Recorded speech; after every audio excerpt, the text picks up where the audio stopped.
daqueles, viu? Daqueles que vai, eu creio que o culto, né, como todos aqueles que nós fazemos aqui, ele tem como objetivo mexer com você. O culto é adoração, glorificação, exaltação a Deus, mas é também uma maneira de nós nos transformarmos, de nós mudarmos. Ninguém vai ver a Deus se não se santificar.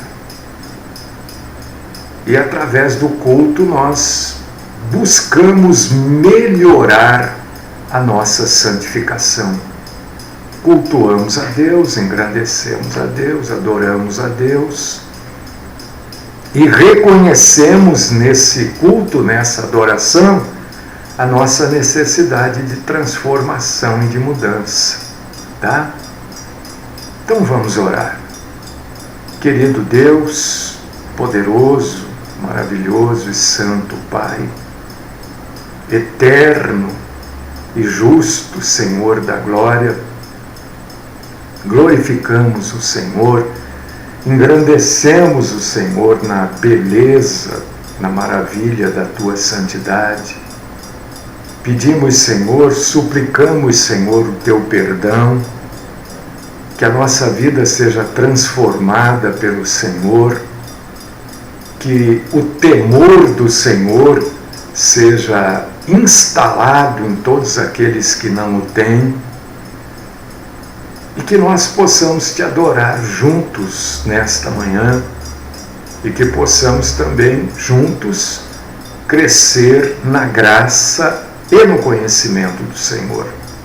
Então eu peço a Deus Todo-Poderoso que o Senhor fale conosco, que tudo o que for dito aqui seja para honrar e exaltar o Senhor, e que sirva para dar um chacoalhão, dar uma mexida em cada um de nós,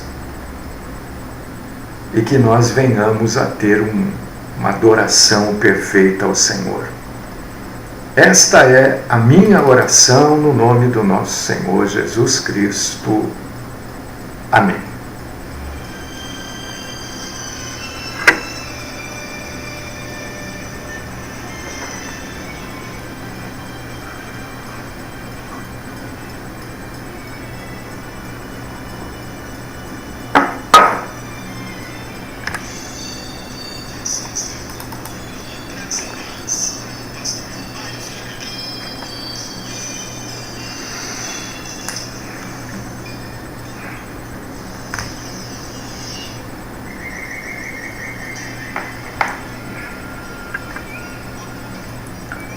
Vamos então abrir a Bíblia, né?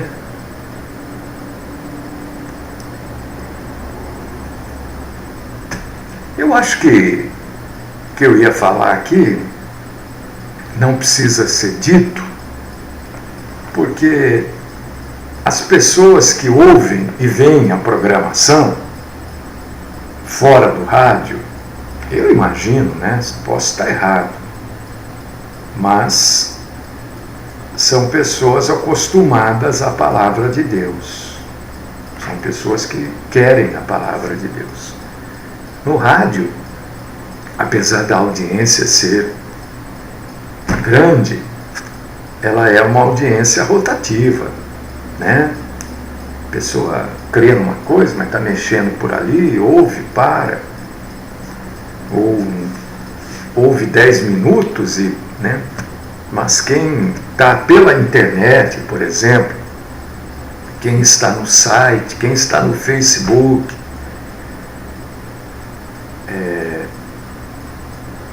já são pessoas acostumadas à palavra de Deus, né? São pessoas que buscam o alimento espiritual. Então, o que eu ia falar aqui não cabe. Vamos deixar para lá. Vamos em frente e vamos esperar que, né, a gente possa voltar em breve no rádio. E meu irmão, minha irmã, vamos seguir, vamos lá, né? 1 aos Coríntios, capítulo 13, versículo de número 6. Eu quero alertar, como eu fiz ontem, trouxe um alerta, né, bem específico, coisas ontem que você ouviu que você nunca vai ouvir numa denominação qualquer. Uma igreja bíblica instrui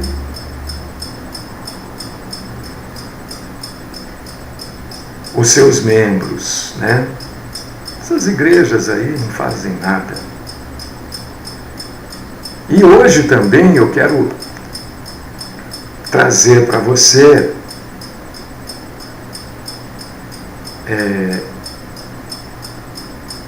uma orientação sobre a postura cristã. Porque tem gente que acha que ser cristão é aceitar tudo, né? Cristo não aceitava tudo. Tinha coisas que Cristo refutava.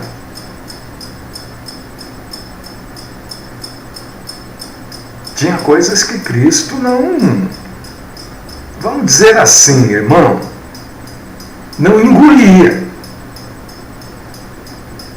Irmã, tinha coisas que Cristo não levava para casa. Ele mostrava, ele combatia, e nós não podemos ser diferentes. Nós não podemos ser água morna. Você sabe o que a Bíblia fala sobre a água morna? Né?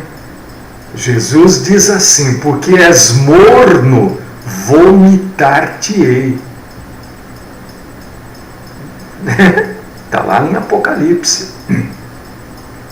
Então a água morna provoca isso nas pessoas. Está com mal-estar estomacal, tá? Comeu alguma coisa que não lhe fez bem. Precisa pôr para fora para se sentir melhor. Um copo de água morna. Joga um pouco de sal, então, rapidinho. Né? Então vamos entender. Vamos ler aqui, ó. 1 aos Coríntios, capítulo 13, versículo de número 6. Está falando aqui, Paulo está trazendo para este pessoal de Corinto, na Grécia, está trazendo para eles orientação, orientações, né? E aqui ele fala do amor, que é o que existe de maior. Ele trata como dom supremo. Não tem nada mais do que aquilo que é supremo, né? E ele começa a explicar o que é amar. E as pessoas precisam ler isso daqui. Porque tem gente que acha que amar é aceitar tudo, né? Amar é concordar com tudo. Ah, não, eu amo o meu irmão, então eu não discordo dele. Então você não ama. E é isso que nós vamos falar hoje. Porque Paulo diz assim, que o amor não se alegra com a injustiça, mas alegra-se, regozija-se com a verdade. O amor não pode ficar feliz onde há injustiça. Onde há injustiça não há amor. E não é só a injustiça daquele que rouba, aí passa por essas audiências de custódia. Isso é, olha, né? E o sujeito é livre.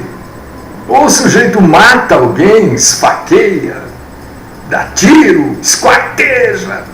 Aí ele deixa passar 24 horas do crime, vai lá, se apresenta, diz: olha, fui eu mesmo que matei e tal, esquartejei mesmo, cortei em pedacinho. E aí ele sai pela porta que ele entrou, porque não houve o tal do flagrante. Isso é um absurdo. Injustiça não é só isso. Injustiça não é um sujeito que está preso, porque não é só isso. Isso também é, né? Porque tem aquele que rouba o relógio, não tem? Aliás, esse relógio aqui ninguém vai querer roubar, porque dá mais trabalho roubar do que comprar um. Aqui não vale nada, né? Mas é um presente que eu ganhei. Estou dizendo, não vale nada em valores, mas tem valor para mim porque eu ganhei. Ninguém vai se preocupar em roubar esse relógio, mas tem gente que rouba relógio, tênis, carro, casa. Vai preso, fica lá uma semana, um mês e vai embora. Isso é injustiça. Mas Paulo não está falando só dessa injustiça. Quando Paulo diz injustiça, ele amplia o que quer dizer a palavra injustiça. E a maravilha da Bíblia é exatamente essa, que ela não usa as palavras somente para aquilo que a gente usa. Ele ofereceu café para todo mundo, mas não ofereceu para a irmã Ana. Ele foi injusto. Não. A gente usa assim. Agora, Paulo amplia a palavra injustiça. Injustiça para Paulo e na Bíblia é tudo aquilo que é pecado. Tudo aquilo que é pecado para Paulo é injustiça. E quando a gente aceita o pecado, a gente é injusto. E o amor não se alegra com a injustiça. Então dizer-se que ama tolerando o pecado é um negócio sem sentido, porque o amor não tolera a injustiça e o pecado é injustiça. Está cheio por aí e todos os dias eu vou nessa tecla, né?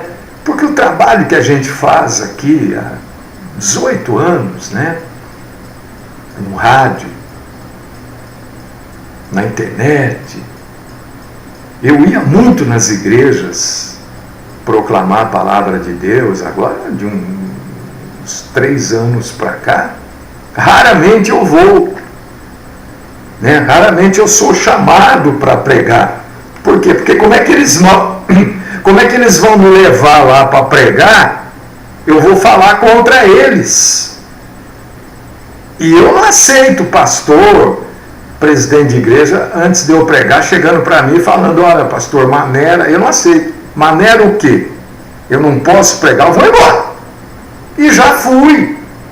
Isso ocorre, né? Não chama não, porque olha, ele vai falar que não é para dar o dízimo, não chama, hein?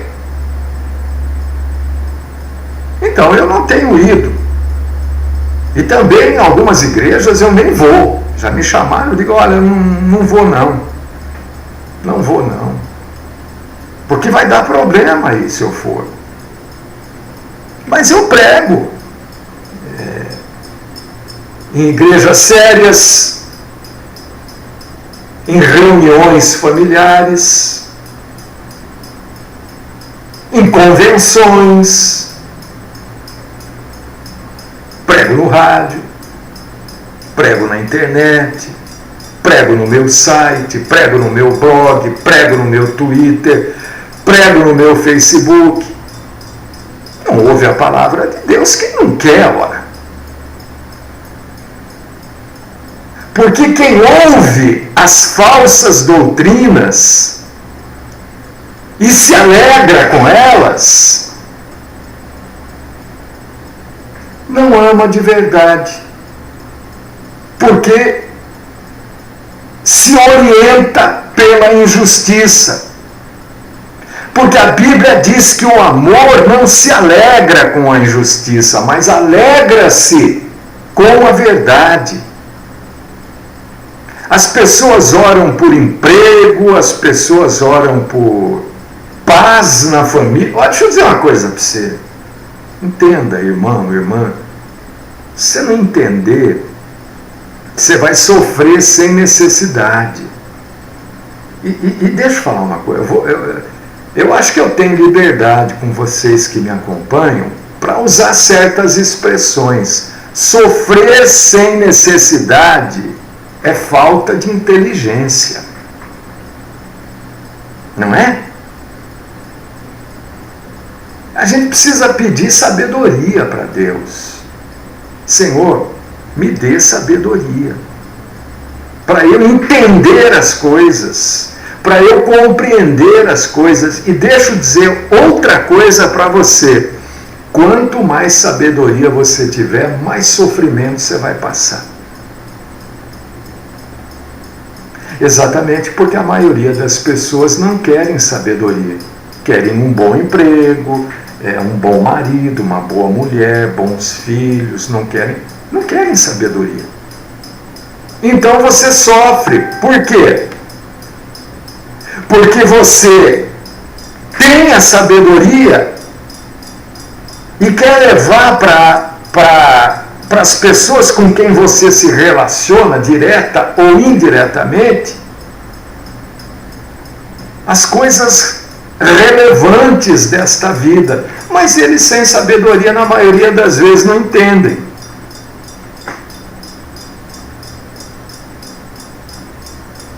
E por isso que Paulo diz, olha, comece a ter sabedoria.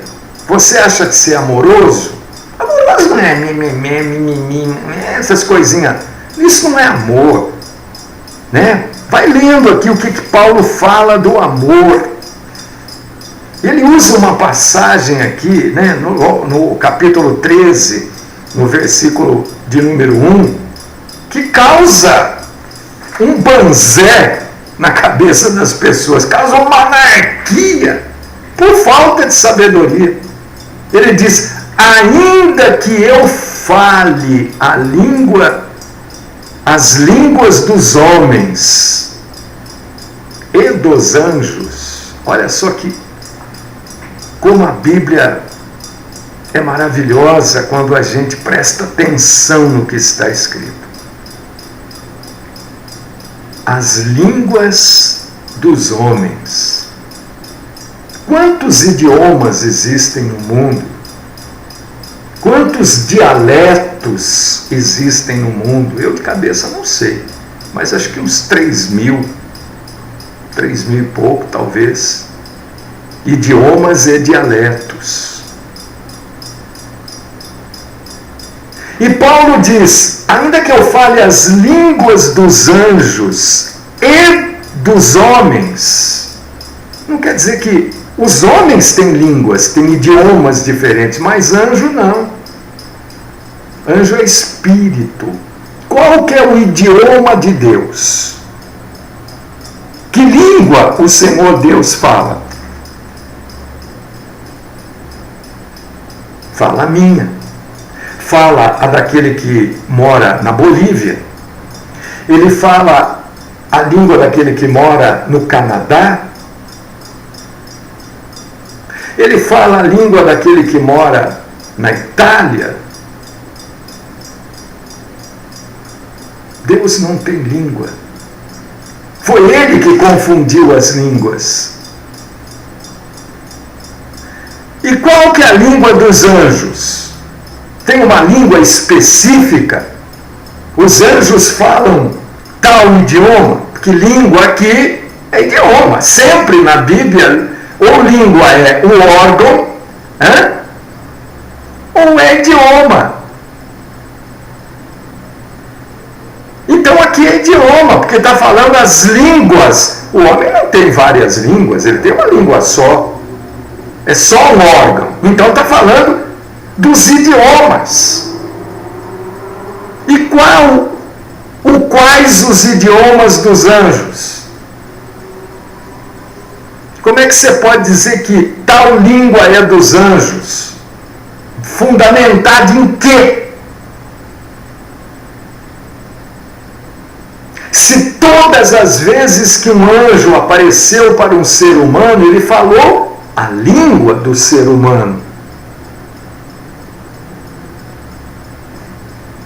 Um anjo nunca, a Bíblia não tem esse registro, apareceu para um judeu falando em espanhol. Falou em hebraico ou em aramaico. Então, quando fala a língua dos anjos, está se referindo ao amor dos anjos. Porque a língua dos anjos é a língua com quem ele vai falar. Com quem ele vai falar? Com o brasileiro? Então ele fala português. E aí Paulo vai descrevendo a grandeza do amor, a majestade do amor.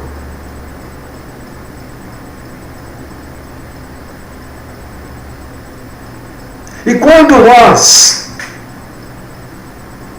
amamos verdadeiramente, não estou falando de amor de marido e mulher, de pai e filho, não é isso que eu estou falando. Estou falando de um amor. O grego a língua grega, na verdade, é maravilhosa nesse aspecto, porque ela tem as maneiras de amar. O português não tem, né? Amor para o português é tudo, para a língua portuguesa é tudo, né? Você pode, a pessoa diz que ama macarronada, a pessoa diz que ama o cachorro, a pessoa diz que ama o marido, ama a mãe, os filhos. No grego não tem isso. Quando eu vou dizer que amo o meu irmão, eu uso uma palavra. Quando eu vou dizer que amo a Deus, eu uso outra. E isso aqui foi traduzido do grego. Então, como a nossa língua não tem, vem tudo amor.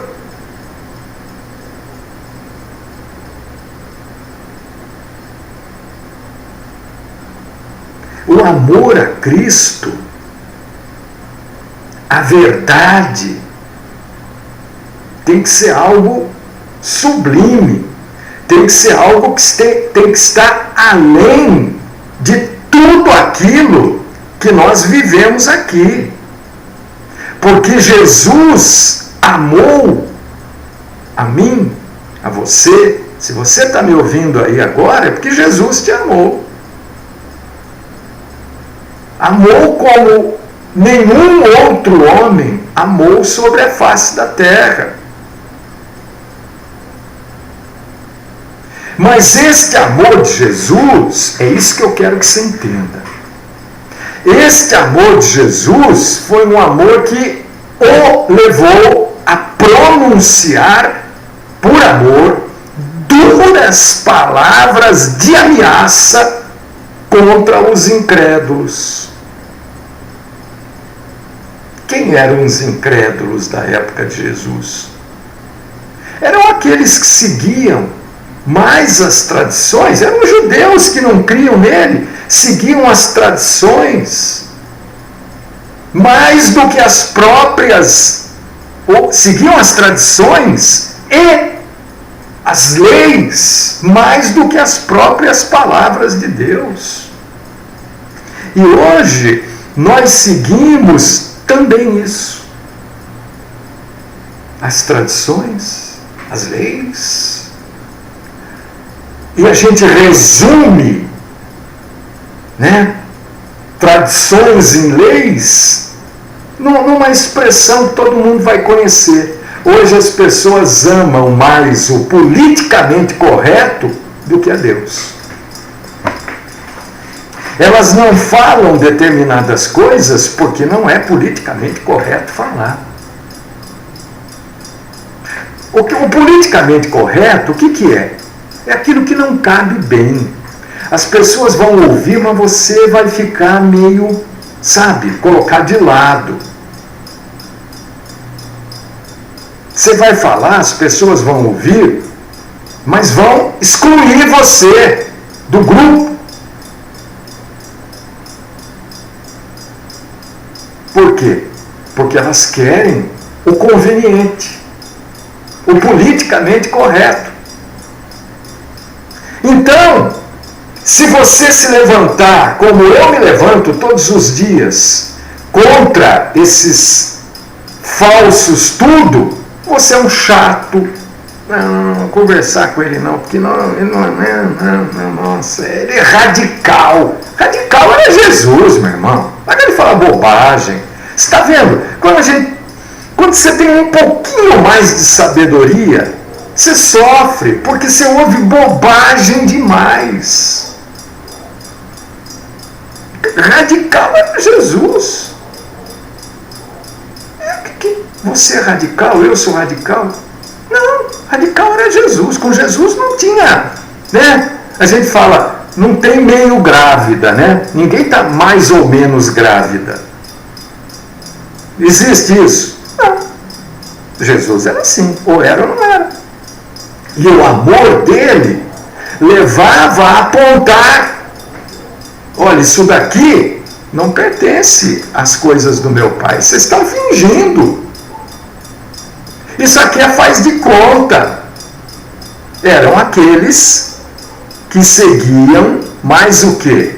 As tradições, as leis, mas não seguiam a Deus. E hoje é a mesmíssima coisa.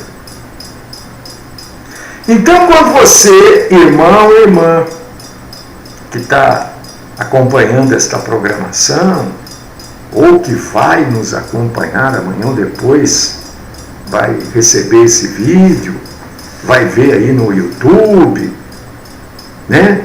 Você vai ver que a luta daquele que verdadeiramente ama, não daquele que diz que ama, não do politicamente correto, porque o que mais tem, infelizmente, e aqui vai uma crítica a homens sinceros de Deus, mas que se preocupam em ser politicamente corretos, em falar só aquilo que é conveniente, falar só aquilo que não vai torná-los indesejáveis. Deixa eu dizer a coisa para você. Já é extremamente difícil a gente lutar contra o diabo, o mundo, a carne, não é? É duro lutar contra a carne. Ou é fácil? Talvez seja fácil para você. Para outras pessoas é extremamente difícil. Pessoas que têm vícios. Pensa que é fácil largar de fumar?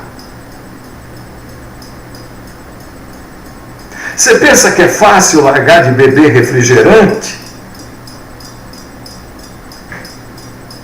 Oh, pastor, eu não bebo. Você não bebe cerveja, vinho, pinga. Você bebe refrigerante? É tão veneno quanto ou mais. Então, é difícil lutar contra o diabo, o mundo, a carne. E nós temos que lutar contra o diabo, o mundo, a carne, contra as nossas deficiências e ainda temos que enfrentar os conflitos de dentro da igreja. Talvez não na sua denominação. Mas não estou falando de denominação, estou falando da Igreja de Cristo. Ou daquilo que se intitula, daquilo que se chama Igreja de Cristo. Agora, pior do que não enfrentar é tolerar. E aí que vem o problema, que as pessoas dizem, não, mas é por amor. Bom, mas por amor mesmo é que nós enfrentamos. Deixa eu dizer a coisa para você. Eu tenho 3 filhos. Se um filho meu está fazendo alguma coisa errada, eu por amor vou ficar quieto? Eu por amor vou permitir que ele faça? Você está vendo que a sua filha está saindo com todo mundo aí. Está uma verdadeira vassourinha. Você por amor fica quieto? Fica quieta?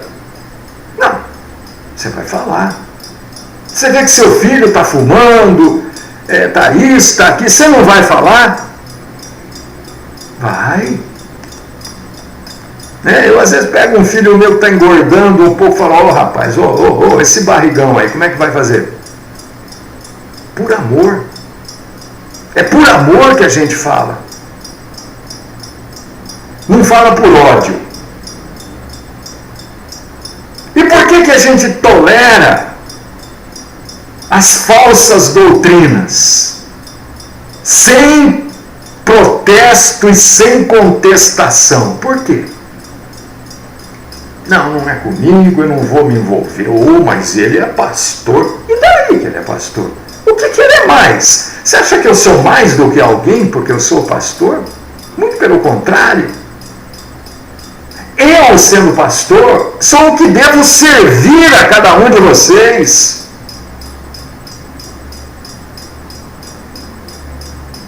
Eu, sendo pastor, sou aquele que estou num nível maior de serviçal. Eu, sendo pastor, não devo ser servido, eu devo servir. E é isso que eu busco fazer todos os dias, servir vocês de um alimento espiritual. Eu não quero ser servido.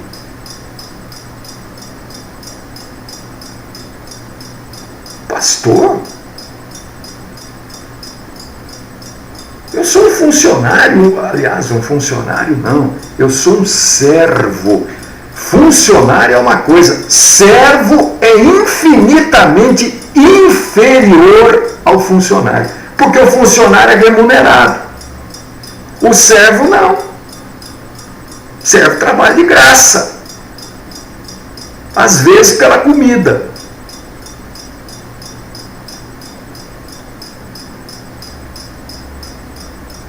Eu tenho que servir vocês, orientar, ajudar, não sou mais.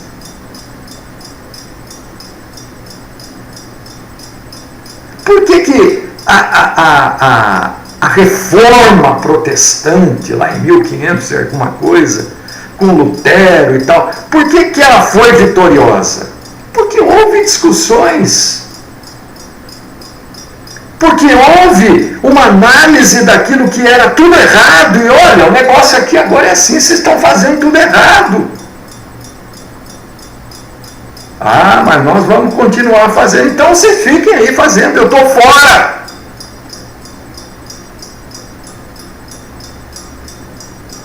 Porque se a posição das pessoas que dizem que amam a paz acima de tudo, se elas tivessem certas, nós nunca teríamos tido a reforma protestante. Nunca teríamos. Porque aquelas pessoas se autodenominavam certas e ainda continuam se autodenominando certas.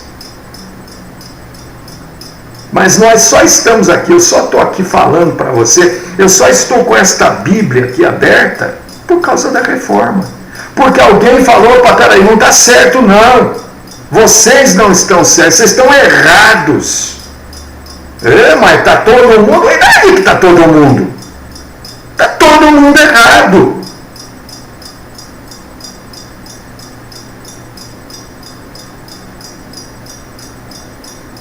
Porque, pensa comigo, irmão, aqui não vai nenhum tipo de ofensa.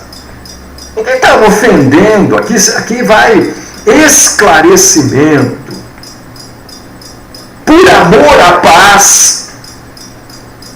Eu não estou dizendo que eu quero guerra, não é isso. Mas, por amor à paz, é que nós devemos falar a verdade mesmo. Por amor à paz, então, eu deveria adorar a Virgem Maria, que nem virgem é, nem morreu virgem, era virgem na concepção. Mas depois que Jesus nasceu, deixou de ser virgem. Então eu devo adorar a Virgem. Então, por amor à paz, eu devo me curvar perante imagens. Por amor à paz, eu devo fazer o sinal da cruz, beijar a imagem, relíquias, por amor à paz.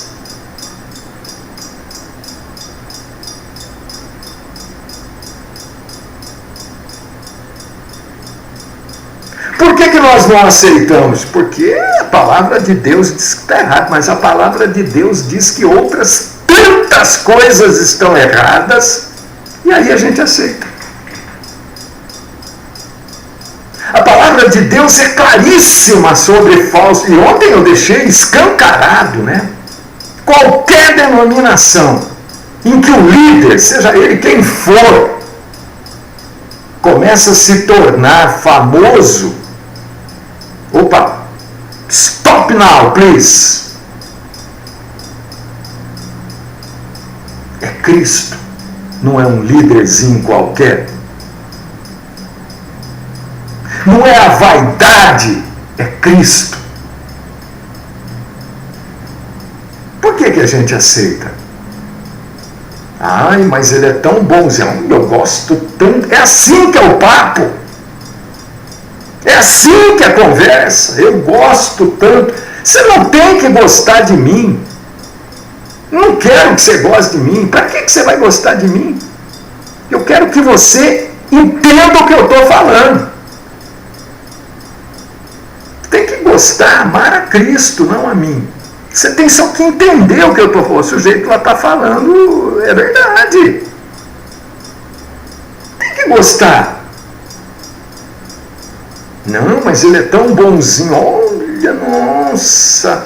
Olha, você precisa ver, é assim que as pessoas... Ele orando, não, como ele ora. Que unção. Unção coisa nenhuma. Que unção coisa nenhuma. Nada de conversa mole. Leia a Bíblia direito.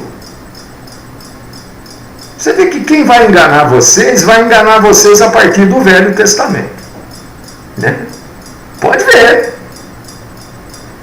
Pode ver, ninguém começa a querer enganar vocês aqui no Novo, porque aqui a coisa complica. Então eles vão lá no Velho para enganar. E as pessoas aceitam. Não, deixa ele, já tem idade.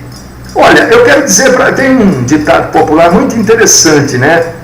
Os calhordas, os desonestos também envelhecem.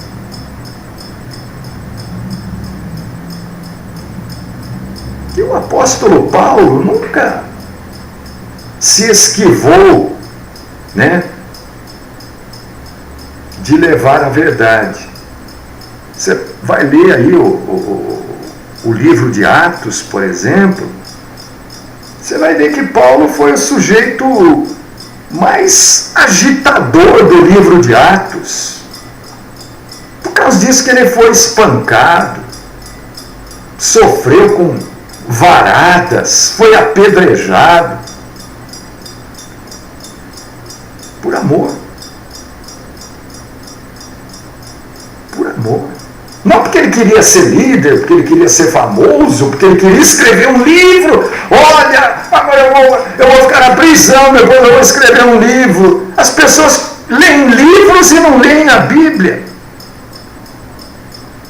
Paulo foi apedrejado, bateram com vara, foi deixado como morto, acorrentado, foi lançado na prisão, foi arrastado diante de autoridades, escapou de ser assassinado, mas as suas convicções não foram alteradas.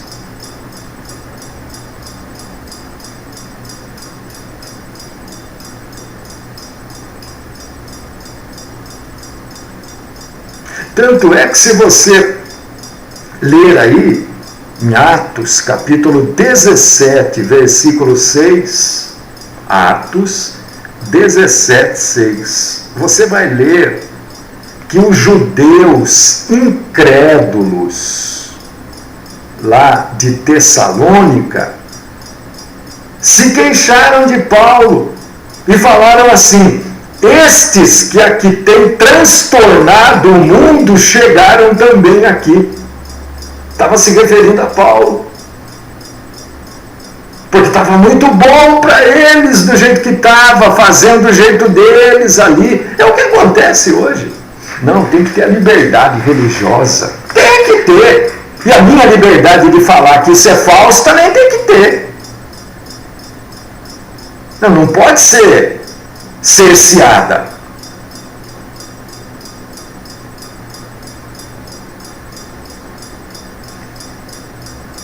Olha, deixa eu dizer uma coisa para vocês, para encerrar, porque o nosso tempo aqui já está esgotando. Tem muita gente que foge das polêmicas, foge dos confrontos, está lá, confortável, né? Confortável, pegando dízimo, comprando carro, morando em lugares maravilhosos, com a sua bela igreja. Está cheio assim, ó. Fogem das polêmicas, mas não vão escapar do tribunal de Cristo. Se você, meu irmão, minha irmã, faz parte deste grupo que prefere fugir das polêmicas, prefere ser o politicamente correto, tudo bem, vai ter uma vida aí até boa. Mas não vai escapar do tribunal de Cristo, viu? Fique sabendo disso.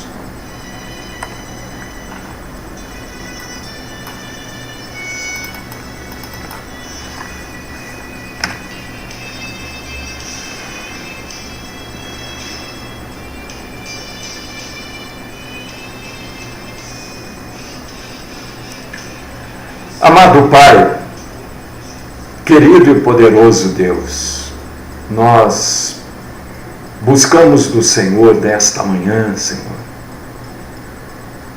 sabedoria, muita sabedoria, Senhor.